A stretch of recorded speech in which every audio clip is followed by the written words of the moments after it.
before you got with Dre, wasn't Puffy interested in working with you also? Yeah, Puff. I was running around with Puff for a minute, but we was just partying, man. Puff liked to party. I started kicking it with Diddy, right? I ran around with Diddy for 2 years, damn near.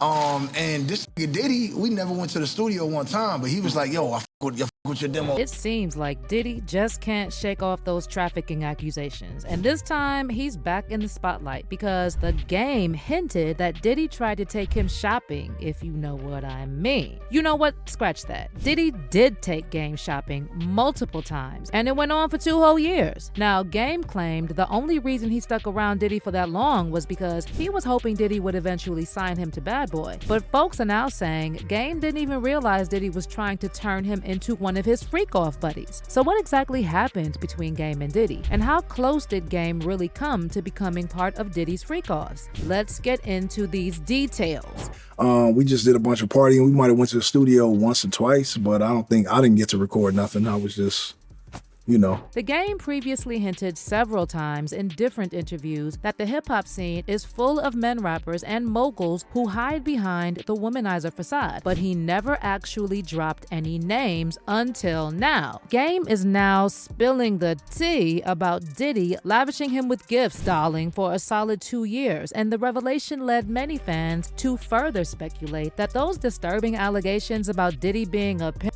and an industry trafficker might hold some truth. Gossip about Diddy being on the DL is not exactly new, and plenty of folks in the game like Wendy Williams and 50 Cent have been dropping clues for literally decades that Diddy might be playing it low-key with his truth. Way back in 1998, Wendy straight up suggested on her radio gig that Diddy might swing either way, and later on, word got out that Diddy was behind Wendy getting the boot from the New York radio station. There was a radio personality once upon a time. Her name was Wendy Williams, and she was practically burned at the stake for talking about such. Diddy's bodyguard, Gene Deal, recently confirmed this in an interview on The Art of Dialogue, and he said he personally witnessed Diddy making some phone calls to get Wendy blacklisted from all NYC radio stations. I seen him even tell people on the phone before, like, yo, like he did Wendy Williams. He said it when we was in Cali. When I come back to New York and that BITCH is on the radio. This is Wendy Williams, the hottest radio host in New York City. When she put out those pictures of the dude pulling his pants down and it looked like some gay act that was going on, he got on the phone. He said, let me tell you this. When I get back to New York City, if she's on the radio station, he's talking to a radio executive. He said the same thing to he said, nobody that I deal with, nobody that I know is gonna do anything with y'all, no business at all. It ain't gonna be no artist, no nothing gonna come. He's telling people that at a radio station. When we got back to New York City, Wendy Williams was in Philly at a new station. Wow. That's the power he had. When it comes to 50 Cent, he's been poking fun at Diddy about those DL rumors for ages, and he went as far as saying that Diddy offered to take him on a shopping spree. It's like, yo, when we gonna get the chance to, to kick it, like we could just hang out. We gotta kick it. This is Puff. Okay. You're telling me we gotta kick it, and he's like, yo, why don't we like go shopping or some shit? I mean, like I pay for it. And I was like, what the f this nigga just say? But word on the street is that 50 Cent isn't the only rapper Diddy tried to get cozy with, and it's said he might have pulled the same shopping card on none other than The Game. Now, The Game was actually among the first rappers to openly talk about how the industry's packed with men keeping their true selves on the down low while maintaining their player persona in public. Way back in 2011, The Game popped up on Vlad TV, and when asked if he thinks there are more rappers hiding their true selves than folks think, Game spilled that he knows quite a few. He also broke it down, saying the reason he's got an issue with men artists keeping things hush-hush is because they're fooling the women they're involved with and potentially spreading around a bunch of STDs in the process. Oh, that in the closet. It's real scary, you know what I'm saying? So we got to get into the seriousness of it, and it's just not fair to, other people. And then that shit spreads because that girl that you might be fooling might leave you and go find another dude who ain't gay, give him the disease, and he go cheats on her. After this interview resurfaced again amid all these recent allegations about Diddy, fans also started whispering that maybe it was Diddy who passed an STD to Usher because, as you probably remember, a few years back, Usher got called out for giving herpes to a woman he was seeing. Back in 2017, court papers leaked online showing that Usher had this STD from 2009 or 2010 and ended up passing it on to his partner in 2012. Those papers spilled the tea that Usher covered the woman's medical bills and settled things in court for a cool $1.1 million. And then on top of that, a blind item recently went viral claiming that Diddy's ex, Kim Porter, was planning to expose Diddy's inappropriate relationship with Usher in her tell-all book, and that she also wanted to reveal how Usher's mom, Janetta, allegedly confronted Diddy after she found out Diddy gave her son herpes. I met with Blank this past Sunday evening, and she showed me the rough drafts that Kim sent her. When looking over the details of Kim and Diddy's relationship that will be exposed in the book, it will absolutely blow your mind. Also, some of the things in the book cover Diddy's gay relationships, footage of those encounters, the men he slept with, STDs, Diddy giving Usher an STD, and the explosive encounter between Diddy and Usher's mom. Now, if all this is true, it's actually extremely disturbing because L.A. Reid sent Usher to live with Diddy at Puffy Flavor Camp when he was just 14. And then there's also that viral video of Diddy saying he and Usher used to wake up together and wrestle when Usher was 10 years old. I mean, back in the days when he was like 10 and I was a little bit older, his older brother, we used to fight over the Frosted Flakes. You know what I'm saying? Before pause was invented.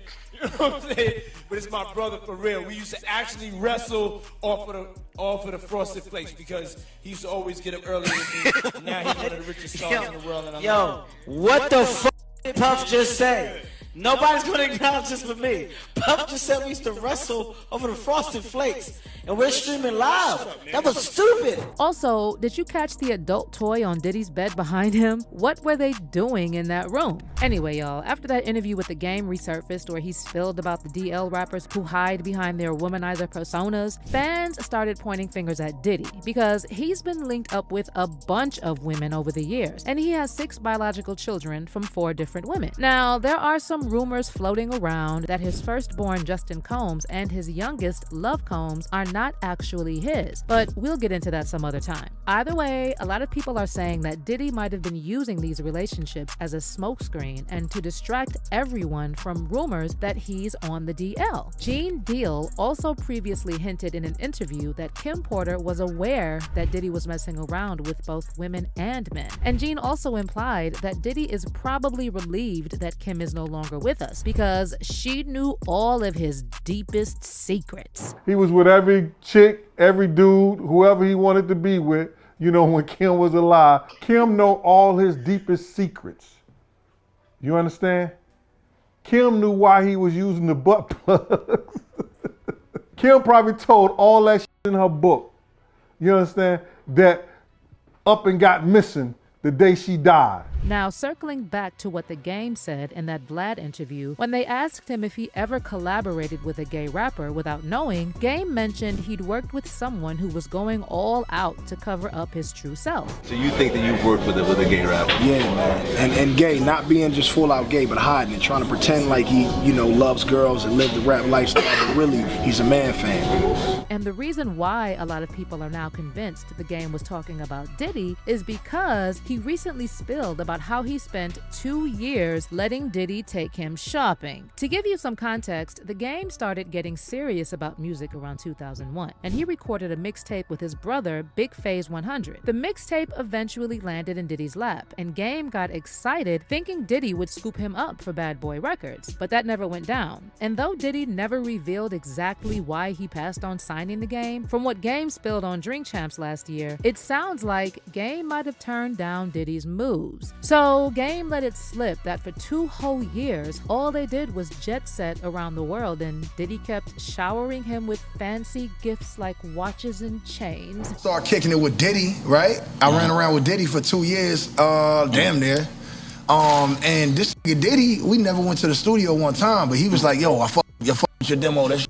You know, bad boy, but hey, Playboy, hey, here go a watch, Playboy, here go a chain, Playboy. I'm like, yo, we ever gonna rap? This nigga like, nah. Y'all was doing it for 2 years. Yo, but the jet leaves at 5. We going to Miami, Playboy. We going to, you know what I'm saying? We going to New York. We in ATL this weekend, Playboy. Pop out. And I was going everywhere with Diddy. But wait, there's another twist here. The Game and his brother Big Faze fell out years ago, and a few months back, Big Faze kinda hinted on Instagram that Game and Diddy were doing more than just shopping together. Oh really? Faze shared a photo of Diddy hugging Game from behind with the message, "Maybe it wasn't my street credibility." Now, some folks thought Big Faze was just bitter over Game's success, but Game recently appeared on Vlad TV again shortly after all these allegations about Diddy being a trafficker came to light, and again talked about how he used to hang out with Diddy for 2 years without making music. But this time, Game said all he did with Diddy for 2 years was party, and they partied in Atlanta of all places. But once again, Game didn't explain why he ran around with Diddy for so long when it was clear Diddy wasn't trying to make any music with him. Wasn't Puffy interested in working with you also? Yeah, Puff. I was running around with Puff for a minute, but we was just partying, man. Puff liked to party. So that's basically all we did. I think the few times I was running around with D-Mac and Puff, we just did a bunch of partying. We might have went to the studio once or twice, but I didn't get to record nothing. I was just, you know. Okay, but I mean, Puffy was a huge deal back then. Still a huge deal. I mean, he's still a huge deal, but he's not doing music anymore, right, is what I'm saying. Back then, Bad Boy was on fire, and he's running around with you. And, you know, Puffy's a busy guy. I was running around with him. Yeah.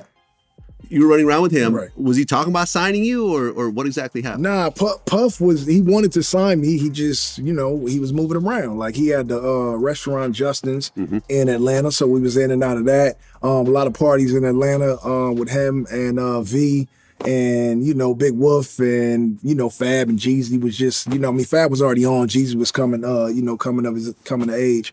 But we just partied, man. Now, Diddy said, aside, if he was partying with other consenting men, that's fine, and it's his business. But knowing what we know now about Diddy's freak-offs and how he was allegedly forcing people to do all kinds of messed up things, it makes you wonder what he did to all these rappers who partied with him. One fan commented on Game's new interview, "Partying with Puff is crazy, but partying with Puff in Atlanta is terrifying." And another one added, "You can see partying with Diddy still haunts the Game. He must have did and seen some truly horrible things." But let me know how you feel about all this. Why do you think Game stayed around Diddy partying for 2 whole years? Comment down below and then check out this next video.